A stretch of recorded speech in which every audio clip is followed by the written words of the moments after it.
The somber aesthetic and atmosphere of Portal is one of the reasons why I remember it so fondly. While very simple in its design, its simplicity is what further amplifies its impact. The brutalist chambers of the Aperture Science Facility leaves behind a cold feeling, especially after knowing what happened there. Shell, who wakes up from her stasis only to find the whole facility abandoned, vacant of any life at all apart from herself. Her only guide is the AI GLaDOS that instructs her throughout the test chambers. The facility is an amalgamation of concrete and metal. Sharp white cold lights that fill each of the chambers make them lifeless than they already are. What I love about Portal is how they leave the story to be deciphered by the player. You don't get to know everything from the start, but along the way you find out the tragedy that occurred here and seemingly find more mysteries as well that never get a proper answer. While the sequel Portal 2 was much more graphically impressive, the minimalist design of Portal isn't that bad either. Boxy chambers with right-angled walls provide for a very isolated feeling, as if you're locked inside a mental asylum chamber. Portal isn't a very colorful game, either in visuals or in story, and most of the game feels desaturated, especially the test chambers. But as the game progresses, its aesthetics start to change, like how GLaDOS's instructions change from simple statements to something that would indicate a much more sinister plan.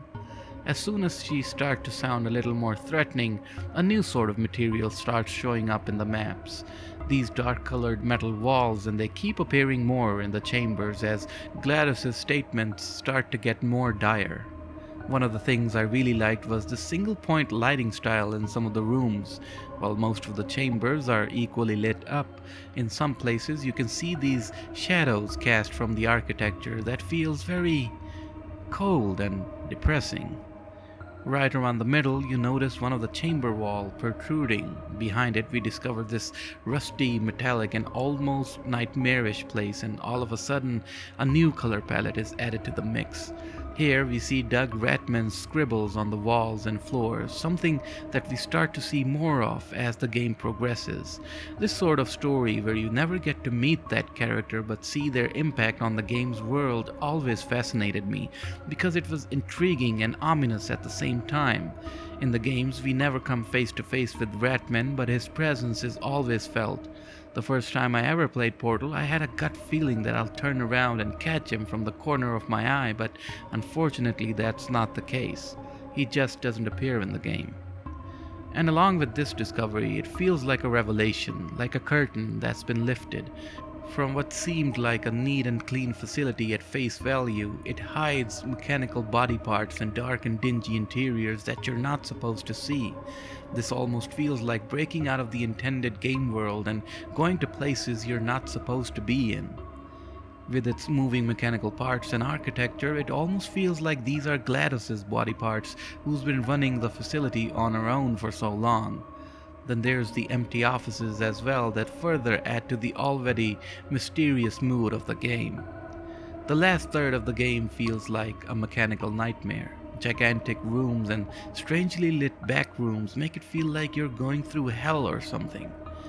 But after all of that is done, you finally get to meet her. GLaDOS.